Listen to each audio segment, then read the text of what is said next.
Mateus capítulo 8, eu vou ler, para começar, somente o versículo 10. Evangelho segundo Mateus, capítulo 8, versículo 10. Acharam? Veja aí se tem alguém perto de você sem a palavra de Deus. E se tiver alguém sem a palavra de Deus perto de você, aí você mostra o local da leitura. Como é que está o ar-condicionado aí para vocês hoje? Tá bom? Tá frio demais aí? Como é que tá? Tá bom? Tá agradável? Então tá bom. Mateus capítulo 8, versículo 10, está escrito assim: E maravilhou-se Jesus, ouvindo isso, e disse aos que o seguiam: Em verdade vos digo que nem mesmo em Israel encontrei tanta fé. Alguma coisa aconteceu aqui que deixou Jesus impressionado. Vou ler de novo.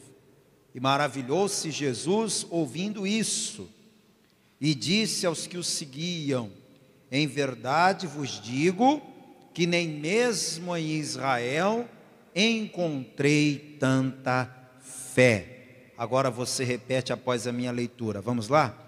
E maravilhou-se Jesus ouvindo isso, e disse aos que o seguiam: Em verdade vos digo que nem mesmo em Israel encontrei tanta fé. Você crê que Deus vai falar conosco hoje aqui? Seu coração está aberto para ouvir Deus falando conosco? Então deixa a Bíblia aí no teu assento, desocupe as mãos e vamos dar para a palavra do Deus vivo a melhor, mais linda, mais sincera salva de palmas. Isso, vamos aplaudir bastante. E enquanto você aplaude, abra a sua boca e diga glória a Deus. Isso, aplauda e diga glória, glória, glória ao teu nome, Senhor. Pai querido, Deus amado e todo-poderoso, a tua palavra foi lida e agora será pregada.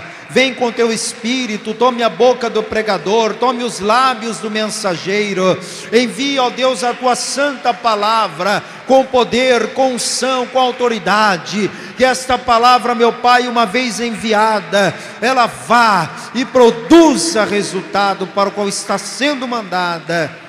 Em nome de Jesus. Amém. Diga amém, Jesus. Pode sentar, por favor. O Senhor Jesus está maravilhado aqui.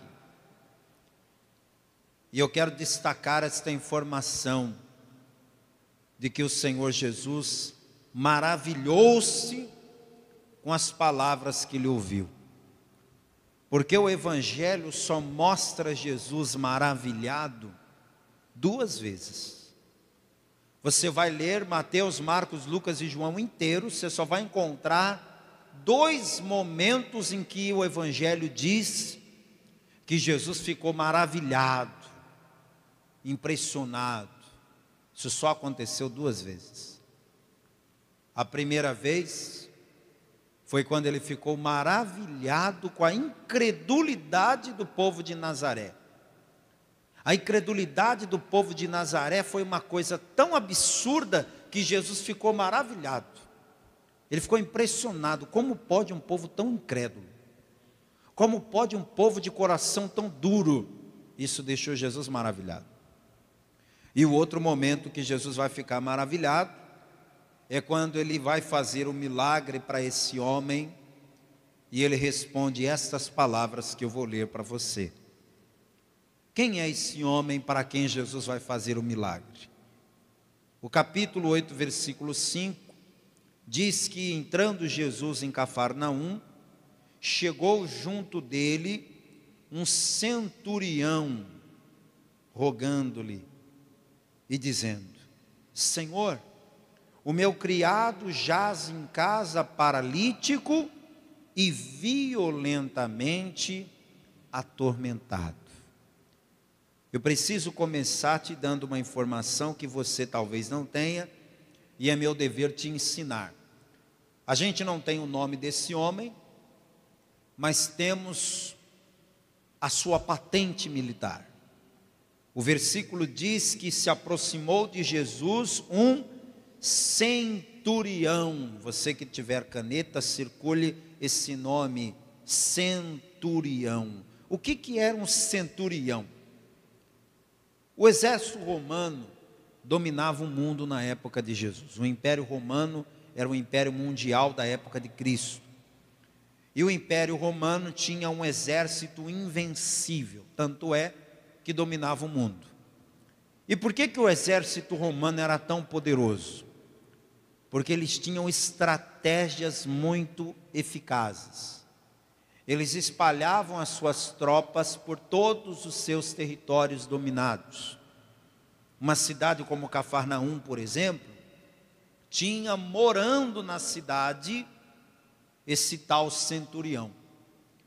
O centurião é um oficial romano, um oficial do exército, que comandava 100 soldados. Eu acho até que quando você lê a palavra centurião, te vem o número 100 na cabeça, né?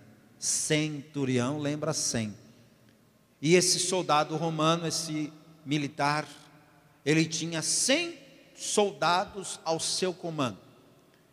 Eu quero que você imagine o comandante da polícia militar. Quem é o comandante da polícia militar de Natal? Não sei. Não sei quem é o comandante da polícia aqui do estado, mas eu tenho certeza absoluta que tem um comandante. Tem vários batalhões, inclusive tem um batalhão da polícia aqui perto, tem outro um pouco mais para lá, tem outro mais para cá, tem vários batalhões, mas tem apenas um comandante. E esse comandante é um cidadão tão influente, tão importante, tão respeitado, que em qualquer repartição pública que ele chegar, todo mundo bate continência para ele. É ou não é? É o comandante da polícia. Mesmo quem não é militar, quando vê que é o comandante da polícia que está chegando, trata de bater continência também, porque entende que é uma pessoa digna de respeito. Esse homem que a Bíblia chama de centurião, eu quero que você imagine que era como se ele fosse o comandante da polícia de Cafarnaum. A maior autoridade policial de Cafarnaum era esse homem. Um homem que onde ele chegasse todo mundo respeitava. Uns respeitavam porque gostavam, outros respeitavam porque tinham medo, mas todo mundo respeitava, bem ou mal, gostando ou não, todo mundo tinha que bater continência para esse homem e dizer, respeita porque aquele ali é o centurião, hein? Ele estala o dedo aqui, ele bota qualquer um na cadeia. Ele fala e os soldados deles vêm e faz o que ele mandar. Esse homem tem poder, esse homem tem autoridade. Só que o interessante do centurião romano é porque, diferente dos outros militares do exército, ele trabalhava mais tempo. Pra você ter uma ideia, o centurião romano, ele ficava na ativa cerca de 10 anos além do que os demais oficiais. Se um oficial comum se aposentava, entrava para a reserva com 50 anos, o centurião, ele ia até os 60, por exemplo.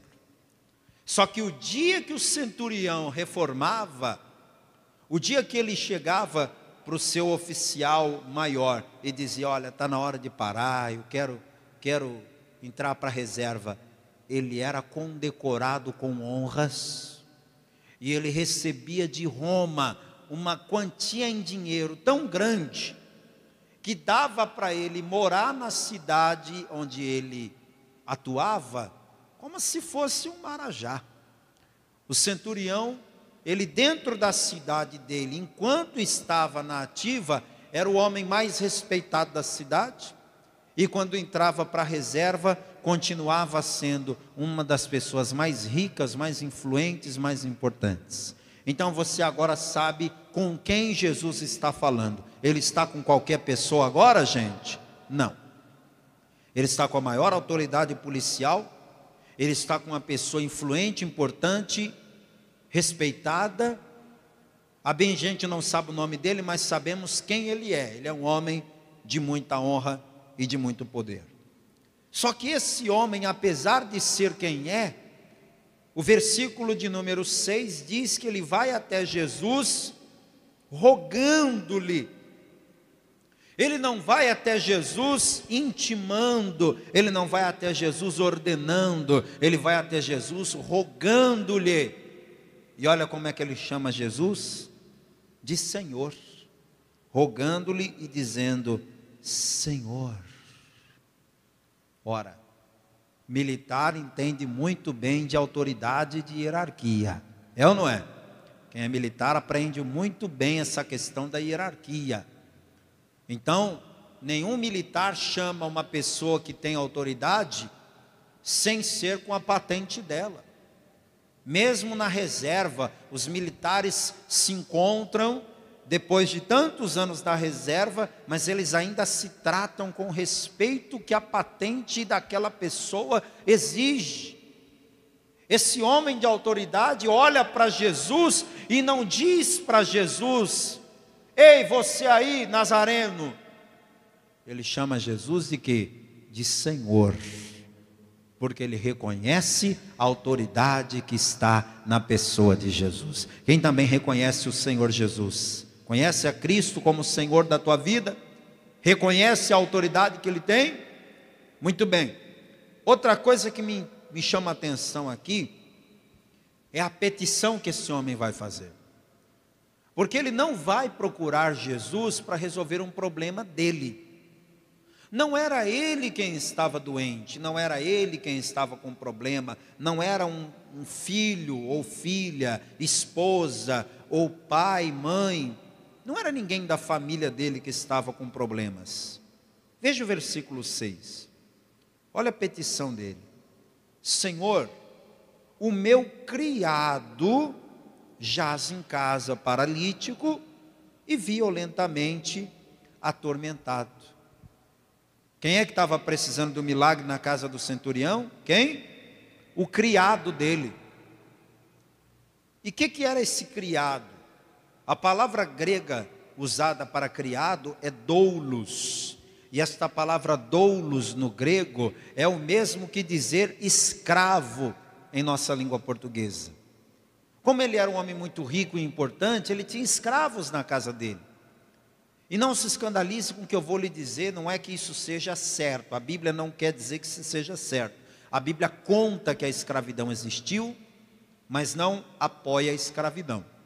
O fato é, as pessoas ricas daquela época tinham escravos. Isso é um fato que não tem como negar. E como é que um escravo era tratado naquela época? O escravo naquela época era tratado como um produto, como uma mercadoria. Um produto que você compra e enquanto funciona, você usa. A hora que não funciona mais, você faz o quê? Joga fora, descarta. Um escravo era assim, você comprava o escravo. Você ia no mercado, escolhia, eu quero aquele, me dê. Paga, leva embora, compra. Aí você fica com o escravo, usando ele na sua casa, para o que você quiser. Para serviço leve, para serviço pesado, de dia, de noite, de madrugada, qualquer hora. Ele é teu escravo, você faz com ele o que quiser. E na hora que ele adoece, sabe o que você faz? Você descarta. Era assim que faziam com os escravos. Ninguém ficava levando escravo no médico.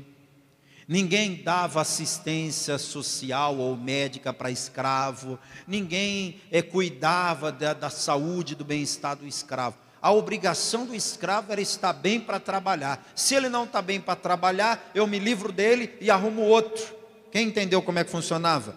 Só que esse homem aqui me mostra que ele tem um coração bom.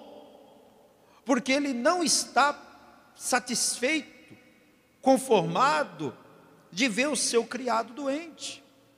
Ele poderia pensar: fosse meu filho, se fosse minha filha, se fosse alguém do meu sangue, eu iria pedir ajuda, mas é só um escravo. Se morrer, morreu, eu compro outro, coloco o outro no lugar. Eu vou esquentar a cabeça por causa de um escravo? Mas esse homem tem um coração tão bom que ele vai procurar a ajuda de Jesus e pedir a Jesus que faça um milagre para um criado, igreja. E sabe o que isso me mostra? Isso aqui, eu vejo uma tipologia linda aqui. Eu vejo que Deus é assim também. Assim como aquele centurião era um homem de muito poder, de muita autoridade, o nosso Deus é aquele que tem todo o poder e toda a autoridade. Só que mesmo sendo alguém com tanto poder e autoridade, aquele centurião olha para um simples criado e se preocupa com o bem-estar daquele criado. Assim é Deus comigo e com você. Deus tem todo o poder no céu e na terra. Deus é aquele que tudo faz, que tudo pode. Deus é aquele que governa o universo. Mas Ele olha para mim, Ele olha para você, um simples servo dEle, e enquanto Ele te vê doente, Ele não fica em paz. Enquanto Ele te vê sofrendo, Ele não fica em paz. Ele te vê com um problema, Ele não fica sossegado, enquanto Ele não vai lá e resolve o teu problema, e cura a tua doença, e te liberta de toda a perturbação e de todo o mal. O nosso Deus não despreza os seus servos.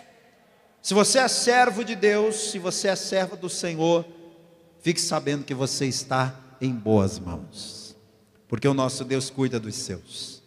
Jesus, quando ouve o apelo daquele homem, Jesus gostou muito. Gostou muito de ver um centurião, um homem que não era judeu, olhando para Jesus e reconhecendo Jesus como Senhor. Essa foi a primeira coisa que agradou. Ele não é judeu, mas ele entende que Jesus é o Senhor dos judeus. Então ele vai até Jesus e o reconhece como Senhor. A segunda coisa que Jesus deve ter gostado muito é de ver que aquele homem tinha um coração bom e estava preocupado com o bem-estar de um simples criado. Então olha o que Jesus disse para ele no versículo 7. E Jesus lhe disse: eu irei e lhe darei saúde. Significa então que quando você tem um coração bom, quando você pensa no próximo, não só em você, mas você pensa no próximo, quando você olha para Jesus e o reconhece como Senhor da sua vida, você pode confiar, Ele vai agir a teu favor. Jesus na mesma hora falou para aquele centurião: esquenta a cabeça não, eu vou lá na tua casa e vou levar saúde para a tua casa. Levante a sua mão que eu quero que você receba essa palavra. Aquilo que a tua casa precisa hoje, Jesus vai levar para a tua casa. Está precisando de paz na tua casa? Jesus vai levar paz na tua casa. Está precisando de prosperidade lá na tua casa? Jesus vai levar a prosperidade. Está precisando de saúde? Jesus vai levar saúde para a tua casa. Está precisando de libertação? Jesus entra na tua casa e leva a libertação, porque na casa onde Jesus entra, a bênção vem junto com Ele. Aleluia, pode aplaudir o Senhor. Chama Jesus para entrar na tua casa hoje. Agora que você já conhece o centurião, vamos falar um pouco do criado. O criado a gente também não sabe o nome dele, mas o versículo 6 me mostra como estava a vida desse homem. Só pelo versículo 6 eu descubro como ele estava. O versículo diz assim, o centurião falando com Jesus: Senhor, o meu criado jaz em casa. Jaz. Esta palavra jaz é uma palavra curiosa, porque não se usa a palavra jaz para quem está vivo. Não se usa. Você nunca vai olhar para alguém que está vivo, deitado numa cama, e dizer: aqui jaz meu marido. Hein, irmã? Tudo bem que tem gente que quando dorme parece que está morto, né? Mas você não vai dizer isso para alguém que está vivo: aqui jaz meu filho, aqui jaz minha esposa. Essa palavra jaz você só usa para quem está morto. Lembra lá do cemitério? O que tem lá no cemitério que começa com jaz? Jazigo. Viu só? A palavra jaz só se usa para gente morta. Quando aquele criado, aquele centurião disse para Jesus: o meu criado jaz em casa, é o mesmo que ele dizer: Jesus, o meu criado que está lá em casa está morrendo. Enquanto eu estou aqui falando com o Senhor, ele pode já ter morrido lá em casa. Tamanha é a gravidade da situação. Às vezes a gente vê uma pessoa que está perto de morrer e ficamos pensando assim: não dá mais, não tem mais jeito, não tem mais saída. Mas eu quero que você saiba que o nosso Deus não sabe o que é impossível. O nosso Deus não conhece a palavra difícil. Está escrito no livro do profeta Isaías: haverá alguma coisa demasiadamente difícil para mim? Diz o Senhor. Você está vivendo diante de uma situação impossível? Você conhece alguém que está doente a ponto de você esperar a morte? Eu quero que você creia que Jesus é aquele que abriu a sepultura e tirou Lázaro de dentro dela. Ou seja, Ele pode também tirar uma pessoa que está à beira da morte dessa situação e lhe dar saúde de novo. A situação do criado era grave. O patrão dele, o centurião, disse: o meu criado jaz em casa. Ele jaz em casa como? Paralítico e violentamente atormentado. Então agora você vai descobrindo que, além de estar quase morrendo, ele estava paralítico, ele tinha um problema físico e ele estava violentamente atormentado. Ele tinha um problema espiritual. Repito, aquele homem tinha um problema físico. Qual era o problema físico? Estava paralítico. Todo mundo via que ele não mexia as pernas, era uma paralisia. Esse era o problema físico. Só que ele estava violentamente atormentado. Esse tormento é espiritual. Às vezes a pessoa tem um problema físico e nada mais. Às vezes a pessoa tem um problema espiritual e nada mais. Você olha para ela, fisicamente ela está perfeita, mas espiritualmente ela está atormentada. E tem o caso da pessoa que tanto tem o problema físico, como tem o problema espiritual. Tem aquela pessoa que tem um monte de doença física, toma remédio para um monte de coisa, e além da doença física, ainda tem os tormentos espirituais. Quem é que atormentava aquele criado? Eu pergunto a você. Quem era o causador daquele tormento na vida daquele homem? Quem? Satanás. Quem é que atormenta as pessoas hoje em dia? Me diga. É lógico que é o diabo. Não adianta você vir me dizer que não existe tormento espiritual, que não existe perturbação espiritual, que isso tudo é coisa da cabeça das pessoas, que tem a mente fraca. Não diga isso. O mundo espiritual existe. Tormentos espirituais existem. A pessoa que ela deita para dormir, não consegue dormir, vira de um lado para o outro, e tem pesadelos, e sonha que está morrendo, e enxerga vultos no escuro, e escuta vozes, e tem essas coisas. Se ela for contar isso aí para alguém, dizem o que para ela? Tu é doido. Vou internar você no hospital, você está com problema. Às vezes a pessoa vai falar dos tormentos espirituais que ela sente, ela não é entendida. Ela leva o nome de doida. As pessoas dizem que ela está com preguiça, que ela não quer trabalhar, que ela está dando desculpa, que ela está inventando. Só que tudo isso é tormento espiritual, e tormento espiritual existe. Eu não sei se você é atormentado por demônios. Eu não sei se você escuta vozes, se você enxerga vultos, se você sente pensamentos na tua cabeça que te dizem para fazer coisas erradas. Eu não sei qual é o tipo de tormento que o diabo tem colocado na tua vida, mas eu estou aqui como ungido do Senhor para dizer que todo tormento que Satanás estava usando contra você, acaba hoje em nome de Jesus. Acaba agora o teu tormento. Jesus falou: eu vou lá e vou acabar com o tormento na vida desse homem. Só que aí é a hora que Jesus vai ficar maravilhado. Eu pergunto a você que está aqui, quem está me assistindo também: se você vivesse na época de Jesus, e Jesus dissesse assim: eu vou lá na tua casa e vou curar aquele teu parente que está enfermo. Quem gostaria de receber a visita de Jesus em casa? Hã? Porque Jesus falou com todas as letras aqui: eu irei e lhe darei saúde. Olha o privilégio desse homem. Jesus está dizendo que vai entrar na casa dele. Você certamente gostaria que Jesus entrasse na tua casa, sim ou não? Eu acho que se Jesus dissesse que ia na minha casa, eu não só ia querer que ele entrasse, como eu ia querer que ele colocasse a mão em cada parede. Jesus, senta aqui, que essa aqui é a minha cama, que eu quero a tua presença aqui. Deita aqui, Jesus, deita aqui. Jesus, aqui, olha, minha cozinha é essa aqui, ó, eu como nesse prato, como aqui também, ó. Bebe aqui no meu copo. Ó, Jesus, olha aqui minhas roupas, olha, põe a mão em tudo aqui, Jesus, eu quero a tua presença em tudo. É verdade ou não é? E aproveitar o máximo da presença dele.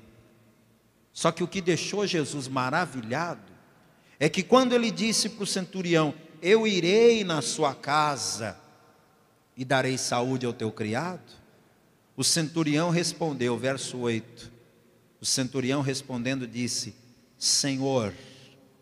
Mais uma vez ele chama Jesus de Senhor. O homem que tem mais autoridade na cidade de Cafarnaum, e chamando Jesus de Senhor. Não sou digno de que entres debaixo do meu telhado, mas dize somente uma palavra e o meu criado sarará. Olha a fé desse homem, gente. Jesus dizendo: eu vou na tua casa curar o teu criado, e ele diz: não precisa. Não precisa. O Senhor tem tanta autoridade, o Senhor tem tanto poder, que se o Senhor disser daqui para os demônios que estão atormentando o meu criado ir embora, os demônios vão embora. Se o Senhor disser daqui para o meu criado ficar curado, ele vai ficar curado na hora. É só uma palavra que o Senhor diz e tudo se resolve. Amados, existem muitas pessoas que estão na igreja há anos e ainda não conseguem crer na palavra liberada. Às vezes a pessoa vai numa igreja onde a única coisa que se faz é pregar a palavra, e sabe o que ela faz? Ela vai embora. Ela diz: eu não gostei daquela igreja não. Mas por quê? Aí o pastor pregou, fez a oração, não deu um sal grosso para a gente levar, não picou a gravata em pedacinho e disse que era consagrada, deu igual o lenço de Paulo, né? Não deu a colher, nem o cajado, nem o óleo, nem nada. Eu achei que o pastor ia dar alguma coisa para a gente colocar em casa. Não, eu não vou lhe dar nada, não vou lhe dar sal grosso, nem vou lhe dar nenhum objeto, nem rosa de Saron, nem cajado de Arão, nem vara de Moisés, nem qualquer coisa que você pensar, não vou lhe dar nada. A única coisa que eu estou lhe dando é uma palavra de vitória, é uma palavra de cura, de libertação enviada do céu para a tua vida. E se você receber essa palavra, isso já é o suficiente. Receba hoje a palavra de cura para a tua vida. Receba uma palavra de vitória para a tua vida. O Senhor Jesus está indo agora ao encontro da sua necessidade para fazer o milagre que você precisa. Receba isso. Você não precisa de mais nada. Não precisa de mais nada a não ser da palavra. Pastor, mas e essas igrejas que ficam ensinando as pessoas a colocar a fé em objetos milagrosos? Isso é uma estratégia que muitas igrejas acabam usando, sabe por quê? Porque o povo brasileiro foi ensinado desde pequeno a ser místico. Há muito misticismo dentro do catolicismo, dentro do espiritismo, dentro das religiões afro. Aí a pessoa vem para a igreja evangélica com essa ideia, com essa cultura mística, e muitas igrejas se aproveitam disso. O povo já era acostumado lá no candomblé, aí eles já eram acostumados lá no catolicismo, então vamos aproveitar e vamos surfar nessa onda, vamos dar alguma coisa dentro da igreja evangélica também. Mas está errado. A tua fé tem que estar única e exclusivamente na palavra.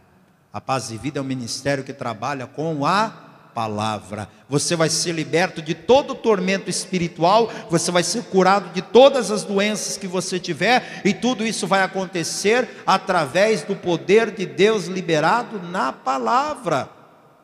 Aí quando Jesus ouviu o homem falar isso, e ele falou mais ainda no verso 9: pois também eu sou homem sob autoridade, tenho soldados às minhas ordens. Digo a este vai, ele vai, digo a outro vem, ele vem. Ao meu criado faz isso, ele faz. Ele ainda explicou: eu não preciso que o senhor vá na minha casa, porque eu sei como que funciona a autoridade. Quem tem autoridade manda, e quem não tem autoridade obedece. Eu sei como é. Se eu disser para o meu soldado ir em tal lugar e fazer tal coisa, ele obedece, porque eu tenho autoridade sobre ele. Jesus, o senhor tem autoridade sobre os demônios. Se o senhor mandar, o demônio tem que sair. Jesus, o senhor tem autoridade sobre as doenças. Se o senhor mandar, a doença tem que sair. Quem está entendendo o que é que aquele centurião está falando? Foi isso que Jesus ficou maravilhado. Versículo 10: e maravilhou-se Jesus ouvindo isso, e disse aos que o seguiam: em verdade vos digo, que nem mesmo em Israel encontrei tanta fé. Verso 13: então disse ao centurião: vai, e como creste, te seja feito. E naquela mesma hora o seu criado sarou. Na mesma hora. Eu quero que toda a igreja fique de pé agora. Na mesma hora que a palavra foi liberada, o milagre aconteceu. Na mesma hora. Esta palavra é muito prática, muito simples de entender. Você recebe Jesus como Senhor da sua vida, e Ele entra na tua casa e tira de dentro da tua casa todo o tormento espiritual, todo o mal que está te atrapalhando, te perturbando. Você recebe Jesus como Senhor da sua vida, e Ele te dá uma palavra que muda a tua história. Fecha os teus olhos agora. Se há alguém aqui que ainda não recebeu a Cristo como Senhor e Salvador, chegou a hora. Chegou o momento. Quanto tempo que você já vem nessa igreja, que você já escuta a palavra, e ainda não tomou uma decisão de servir a Deus? O que ainda falta para você, hein? Até aquele centurião que era romano, que nem era judeu, apesar de morar em Cafarnaum, ele não era judeu, mas ele olhou para Jesus e viu quem era Jesus. Ele viu que Jesus era o Senhor. Você precisa ter essa visão, ver Jesus como Ele é. Pare de ver Jesus como uma pessoa comum e enxerga Jesus como quem Ele realmente é. Ele é o Senhor, Ele é o Salvador, Ele é o Filho de Deus. Tem alguém aqui que ainda não entregou a vida para Jesus e quer entregar hoje? Levanta a sua mão bem alto junto com a minha. Pastor, eu quero entregar minha vida para Jesus. Eu quero que a partir de hoje Jesus seja o Senhor e o Salvador da minha alma. Se há alguém que ainda não fez isso, faça agora.